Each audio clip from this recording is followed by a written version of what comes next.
everyone, my name is Allie and welcome to my channel, and today on this very rainy, cozy day, I wanted to talk about the 30 books that I am anticipating for 2023. I brought my coffee and everything. I am so ready. I actually made this most anticipated list about a month ago, so I can't really remember what is on here at the moment. I remember bits and pieces of it, but not everything. And I know that this isn't going to be like a comprehensive list of every single book that I could possibly be excited for next year, but these are just the 30 ones that I found in my research and have been thinking about for a while, and I really just wanted to share them with you. So I'm super excited. So let's just get right on into this list. Because there's 30 books, I do want to go a little fast, so I might not be able to go into complete depth with every single book, but just know that I am really excited for all of these. Okay, so the first book on this list is Playing for Keeps by Tristan Crone, and this one has fat representation, which obviously I am always super excited to see. So the synopsis for this book says, Farron puts on a good front, feigning confidence despite literally not fitting into society's narrow ideas of beauty and success. Inside, she's stuck, afraid to put herself and her ideas out there, especially the board game design she's kept a secret. She keeps things light and temporary, both at work as a substitute teacher and in her relationships. Overworked Sebastian abhors anything that gets in the way of his goals, including procuring the perfect pastry. The two meet when Sebastian accuses her of stealing his pastry in an amusing and awkward cafe incident. When Farron gets in the way of his coffee order with her huge personality, she turns out to be even more than he bargained for. Instead of shrinking beneath his usually intimidating stare, Farron issues a challenge back. Take a second away from his phone calendar with its down-to-the-minute scheduling and play her for it. Live a little. If Sebastian wins the board game battle, he gets to keep his precious croissant. If she wins, he has to join their game night next week. Just who will be the victor in this game of love? This book sounds so cute to me, honestly, and I love the idea of someone wanting to design a board game. I feel like that's not something that I've seen before in a book. I've seen like video game designer, but definitely not board game designer, so I think that that's pretty cool. And of course, like I said, I'm really excited about the fat representation, to see how it is portrayed within this book, and with it being a romance book, that makes it all the more better. The next book on this list is Nocturne by Alyssa Weiss, and honestly, I have to say, the cover was the thing that really drew me in for this book. It is just so gorgeous, and I love ballet, I love ballerinas, so I was instantly intrigued by this book cover and subsequently the book itself. So the synopsis says, in this haunting lyrical fantasy set in 1930s Chicago, a talented ballerina finds herself torn between her dreams and her desires when she's pursued by a secretive patron who may be more than he seems. This sounds really intriguing, honestly. I love, you know, those buzzwords for me are haunting and lyrical. I love books that are described that way. It's always kind of a gamble to see whether they will actually be haunting and lyrical, but I have a lot of hope for it. You know, the cover really makes me feel pretty good about this book, that I might actually enjoy it as a fantasy, like a historical fantasy. And also this book kind of gives me Phantom of the Opera vibes. I don't know if anyone else is getting that, but I mean, let's read on. Growing up in Chicago's Little Sicily in the years following the Great War, Grace Dragota has always wanted to be a ballerina, ever since she first peered through the windows of the Near North Ballet Company. So when Grace is orphaned, she chooses the ballet as her home, imagining herself forever ensconced in a transcendent world of light and beauty so different from her poor immigrant upbringing. Years later, with the Great Depression in full swing, Grace has become the company's new prima ballerina. Though achieving her long-held dream is not the triumph she once envisioned, time and familiarity have tarnished the shining vision, and her new position means the loss of her best friend in the world. Then she attracts the attention of the enigmatic Master La Rosa as her personal patron, and realizes the world is not as small or constricted as she had come to fear. Who is her mysterious patron, and what does he want from her? As Grace begins to unlock the Master's secrets, she discovers that there is beauty in darkness as well as light, finds that true friendship cannot be broken by time and distance, and realizes there may be another way entirely to achieve the transcendence she has always sought. So this is a historical fiction, young adult fantasy.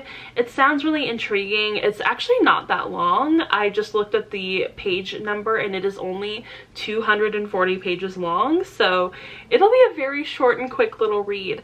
I'm kind of hoping that this gives off like kind of fairy tale-esque vibes, kind of the same way that the Enchanted Sonata did, because I absolutely love the Enchanted Sonata and I would love to find more books that have a similar tone to them.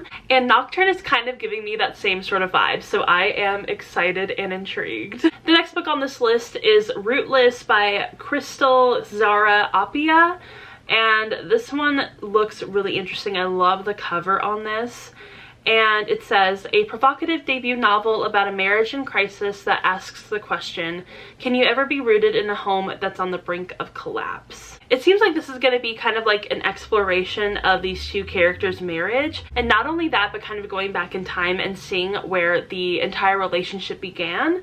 So, and it also is kind of giving me Where'd You Go, Bernadette vibes, which I haven't read that book, but I did watch the movie and I really enjoyed the movie. So this one sounds really interesting because basically the husband, Sam, he finds out that there is money missing from their account, and then also that his wife, Effie, is thousands and thousands of miles away, and their child is like, where is my mom? And then with that revelation, it seems to go back in time to when they were teens headed for university. Also, I should mention that this is set in the UK, so that's going to be really interesting to read about. And it says at the very end, Rootless is a heart-rending love story about motherhood and sacrifice, providing an intimate look at what happens after a marriage collapses, leading two people to rediscover what they ultimately want, and if it's still each other. As Effie says, love and regret aren't mutually exclusive. So this sounds really interesting. I love the entire premise of this novel, and like I said, it does remind me a lot of Where'd You Go, Bernadette? So I'm super excited about that one. The next one on my list is actually by Hayley Kiyoko, and that is Girls Like Girls. This is her like debut young adult novel based on, I believe, the music video for the song Girls Like Girls, which I absolutely love. I remember going to go see Hayley Kiyoko back in like, I think 2017, I believe. I think that's the year I went to go see her in concert, and she was absolutely phenomenal. I have been a huge fan of Hayley Kiyoko for years, and I don't know, I absolutely love her music, and I'm really excited about this book. It says, trailblazing pop star, actor, and director, Hayley Kiyoko debuts her first novel, a coming-of-age romance based on her breakthrough hit song and viral video, Girls Like Girls. It's summertime, and 17-year-old Coley has found herself alone again. Forced to move to rural. Every time I see the word rural, I always think of that episode of 30 Rock about like the skit, or was it a movie? It might have been a movie, but the rural juror. I will never forget you, rural juror. And so ever since then, I've had such a hard time saying rural. Oregon, after losing her mother, she is in no position to risk her already fragile heart. But when she meets Sonia, the attraction is immediate. Up until now, everyone she's loved has left her, and Sonia's never been with a girl before. What if she's too afraid to show up for Coley? What if by opening her heart, Coley risks it all? They both realize that when things are pushed down and feelings are forced to shrivel away, Coley and Sonia will be the ones to shrink. It's not until they accept the love they fear and deserve most that suddenly the song makes sense. So this is a really exciting new release for me. I cannot wait to see what it's all about and to see how the execution is, especially for someone who is not necessarily a novelist, not necessarily a writer of books, but instead a writer of songs. and I will be really intrigued to see how she is able to adapt those skills that she has. So this is going to be a really interesting book to read, and you know what? I kind of want Taylor Swift to do the same. Can Taylor put out a book just like this one? Thank you. The next book on this list is called Summer Reading by Jen McKinley, and this is an adult romance book, and it's kind of giving me slight Emily Henry vibes. And I love Emily Henry, so I'm really excited to read this book. The synopsis says, when a woman who'd rather do anything than read meets a swoon-worthy bookworm, sparks fly, making for one hot summer fling in New York Times bestselling author Jen McKinley's new rom-com. For Samantha Gale, a summer on Martha's Vineyard at her family's tiny cottage was supposed to be about resurrecting her career as a chef, until she's tasked with chaperoning her half-brother Tyler. The teenage brainiac is spending his summer at the local library in a robotics competition, and there's no place Sam, who's dyslexic, likes less than the library.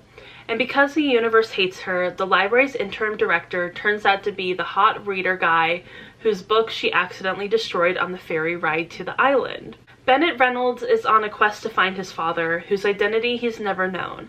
He's taken a temporary job on the island to research the summer his mother spent there when she got pregnant with him.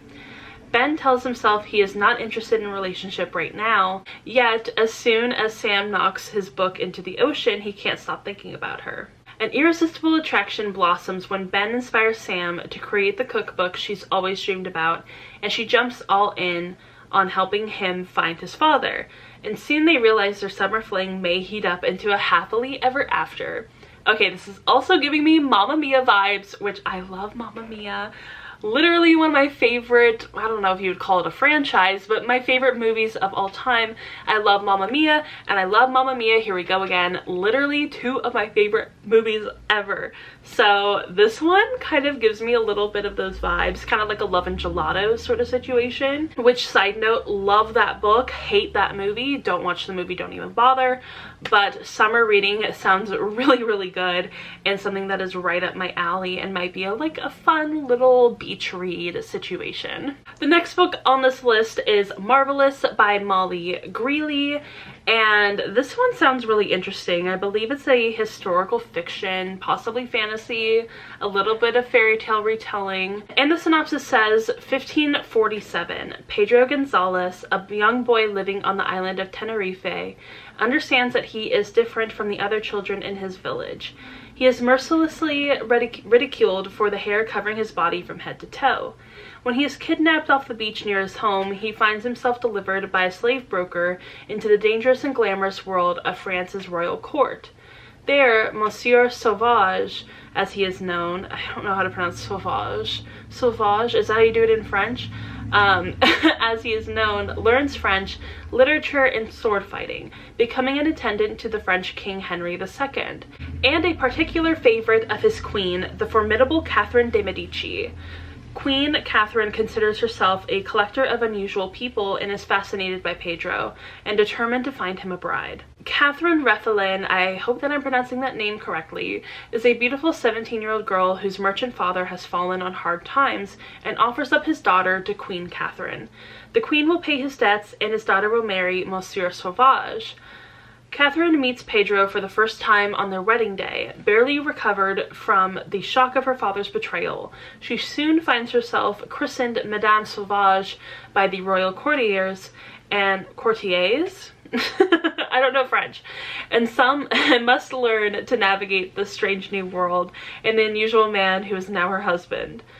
And it says, a mesmerizing novel set in the French royal court of Catherine de' Medici during the Renaissance, which recreates the touching and surprising true story behind the Beauty and the Beast legend from the acclaimed author of The Clergyman's Wife and The Heiress. Gorgeously written, heartbreaking, and hopeful, Marvelous is the portrait of a marriage, the story of a remarkable, resilient family, and an unforgettable reimagining of one of the world's most beloved fairy tales, which is very fitting because I am drinking from my Beauty and the Beast mug. I got this on my birthday this year. This was the 30th anniversary of Beauty and the Beast. in honor of that, and I love it. It's so cute. And Beauty and the Beast is one of my favorite Disney movies. I wouldn't say that it's my favorite fairy tale. That definitely goes to Rapunzel, because I used to read Rapunzel religiously, like all the time. I would tell it to myself to fall asleep. I loved the story of Rapunzel, but as I've gotten older, Beauty and the Beast has definitely become one of my favorites, so I am really intrigued, and I think that this is a very different kind of approach to retelling Beauty and the Beast. It has a bit more of a historical flavor to it, and it's definitely more rooted in like reality rather than fantasy like it typically is. So it'll be really interesting, and I also love the cover. As you know, I am just like always choosing my next read based on the cover. I'm a very visual person. I almost feel like I should have done this by making it into sections, but for my brain, that's too much. That's too much. Settle down. The next book that I want to talk about is Play to Win by Jodi Slaughter, and this is an author that I have been very intrigued by. I have heard a lot of really good things about her first book called Bet on It, but Play to Win is a little bit different because this one is about the lottery. I am actually really intrigued by narratives about the lottery. I don't really read very many of them, but I do have a lot of them like on my TBR, so I don't know if that counts. But the synopsis for this one says, Jodi Slaughter's latest rom-com, Play to Win, is a sizzling romance where a winning lottery ticket is meant to be a start, but instead becomes a second chance at love. And then it goes on to say, Miriam Butler's life is going nowhere in the slowest, most excruciating way possible. Stuck in the same barely paying job she's had since she was 16, and spending every night sleeping in the spare twin bed in her mother's house, her existence might be hilarious if it wasn't so bleak. One trip to her favorite Quickie Mart upends everything when she finds herself the winner of a Mega Millions lottery jackpot. Unfortunately, not even life-altering roses come without their painful thorns. Hers just so happens to be in the form of an estranged husband who has the right to claim his share of her money. It's been 8 years since Leo Vaughn has had a conversation with his wife. When she calls out of the blue, practically begging him to come back to Greenbelt, the last thing he expects her to tell him when he gets there is that she's come into a whole heap of money. She offers him a life-changing proposition of his own. Take a lump sum, finally sign the divorce papers, and be done with her for good. Only a forever without her is the last thing Leo wants. So he gives a proposition of his own. One that won't cost her nearly as many millions, but will buy him the time to do one thing he's been hungry to do since he left: win her back. So this is a really intriguing kind of premise. I have never, like I said, I've never read a book that has like the lottery playing a big role within the plot, but this one sounds really, really interesting. It's like something that I would really enjoy reading. And I also just realized that I haven't been saying the publication date in this video. I don't want to get it wrong, but on Goodreads it says July 11th, 2023. Okay, I just decided that we are only going to do 10 books per video, so we'll do 3 videos. It'll be a 3-part series, but we're gonna do 10 books each because trying to do 30 books in one video, not gonna be possible. It's not. Okay, so the next book that I am super excited to read is Anna Maria and the Fox by Liana de la Rosa. And this is a forbidden love between a Mexican heiress and a shrewd British politician that makes for a tantalizing Victorian season. This sounds really exciting. I am so pumped for this. I've always enjoyed a good historical romance, but I feel like not until Bridgerton did I really get into like true historical romance in a more serious way, and this one just sounds really exciting. Okay, so it says Ana Maria Luna Valdez has strived to be the perfect daughter, the perfect niece, and the perfect representative of the powerful Luna family. So when Ana Maria is secretly sent to London with her sisters to seek refuge from the French occupation of Mexico, she experiences her first taste of freedom far from the judgmental eyes of her domineering father. If only she could ignore the piercing looks she receives across ballroom floors from the austere Mr. Fox. Gideon Fox elevated himself from the London gutters by chasing his burning desire for more. More opportunities, more choices, for everyone. Now, as a member of Parliament, Gideon's on the cusp of securing the votes he needs to put forth a measure to abolish the Atlantic slave trade once and for all, a cause that is close to his heart as a grandson of a formerly enslaved woman. The charmingly vexing Anna Maria is a distraction he must ignore. But when Anna Maria finds herself in the crosshairs of a nefarious nobleman with his own political agenda, Gideon knows he must offer his hand as protection. But will this Mexican heiress win his heart as well? This sounds really good, and I love that it kind of weaves in some more serious topics into this historical romance. I think that that's going to be really interesting to see how it's executed. And on Goodreads it says that the expected publication is April 4th, 2023, almost right in time for my birthday. My birthday's March 25th, so about a week after my birthday, that's when this book will come out, and it sounds really interesting and really good. And I definitely want to read this one. I cannot wait. So I think that we finally got to an author that I've actually read from before, and that is Annabelle Monaghan, and the book is Same Time Next Summer. I read her previous book, Nora Goes Off Script, earlier this year, not actually too much earlier, just a couple months ago, and I really enjoyed that book. So this one sounds equally as good, and who knows, maybe she will become a new favorite romance author. Okay, so it says, the ultimate summer nostalgia read about an engaged woman who comes face to face with her first love, who she hasn't seen in 14 years, but who she spent every summer with from age 5 to 17 when he broke her heart, calling into question everything she thought she knew about their love story and herself. Beach rules. Don't take long walks on the sand. Don't put an umbrella in every cocktail. Do not run into your first love. Sam's life is on track. She has the perfect doctor fiance, Jack. His strict routines are a good thing, really. A great job in Manhattan, unless they fire her, and is about to tour a wedding venue near her family's Long Island beach house. Everything should go to plan, yet the minute she arrives, Sam senses something is off. Wyatt is here. Her Wyatt. But there's no reason for a 30-year-old engaged woman to feel panicked around the guy who broke her heart when she was 17, right? Yet, being back at this beach, hearing notes from Wyatt's guitar float across the night air from next door as if no time has passed, Sam's memories come floating back. The feel of Wyatt's skin on hers, their nights in the treehouse, and the truth behind their split. Sam remembers who she used to be, and as Wyatt re-enters her life, their connection is as undeniable as it always was. She will have to make a choice. So this book sounds really interesting. I'm so excited for this, and I love that it's set on Long Island because that's where my brother is now living. My brother moved to Long Island, gosh, was it a year or 2 years ago for college? And I have been there twice now. I love it, and I'm really excited to read this book, especially since it's set there. So I am pumped, and I also love that Annabelle Monaghan seems to focus pretty heavily on main characters who are over 30. So very excited for this book. Okay, so the very last book that we are going to cover for this specific video is another book that is by an author that I already know I love. I have really enjoyed this series, and that is the Gilded Age Heiresses series by Harper St. George, and this book specifically is The Duchess Takes a Husband.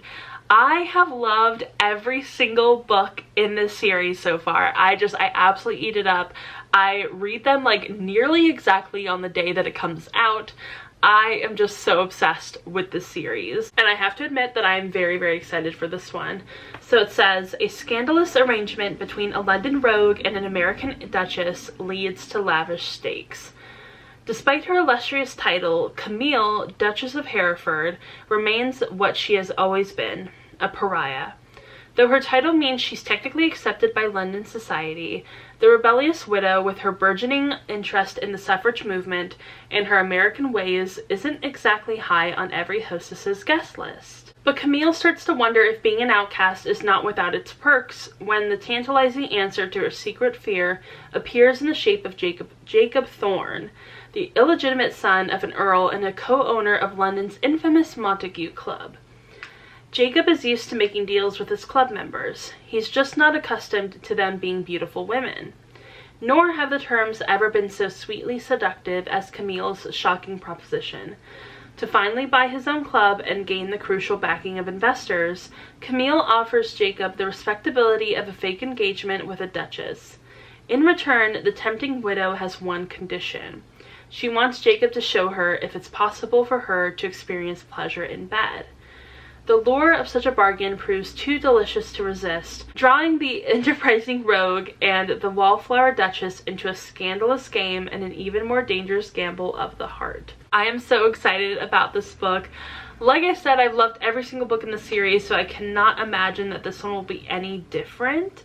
It just sounds so good. I don't know, like, I love the premise of this book. It feels even more steamy than the other ones have been. So I think that this one will be a really, really exciting read. So if you're looking for something that's a bit more steamy, maybe this one will be right up your alley. I don't believe that well, I guess you kind of do have to. It's very similar to like the Bridgerton series, where each book follows a different member of the family, or like member of the cast of characters. So you can kind of like jump between different books if you really want to, but I would recommend reading them in order. They're really good books, and I highly recommend them. So definitely check them out if you are able to.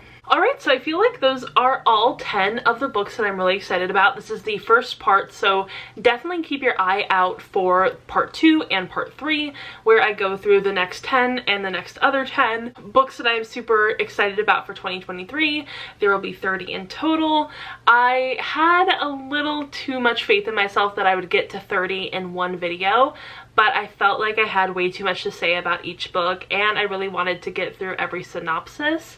So here we are. We're going to be splitting it into 3 different videos, but I hope that you enjoyed this one, and I hope that you enjoy the subsequent episodes of this little series. Also, please feel free to let me know some of your most anticipated reads for 2023 in the comments down below. And if you made it this far into the video, leave down below a snail emoji. I love that emoji, it's so cute. And if you enjoyed this video, go ahead and give it a thumbs up and subscribe to my channel. Also, go ahead and follow me on Instagram, Twitter, Goodreads, Storygraph, TikTok. All the links will be down below, and I will see you all in my next video. Bye! Ooh, I thought it'd be me and you.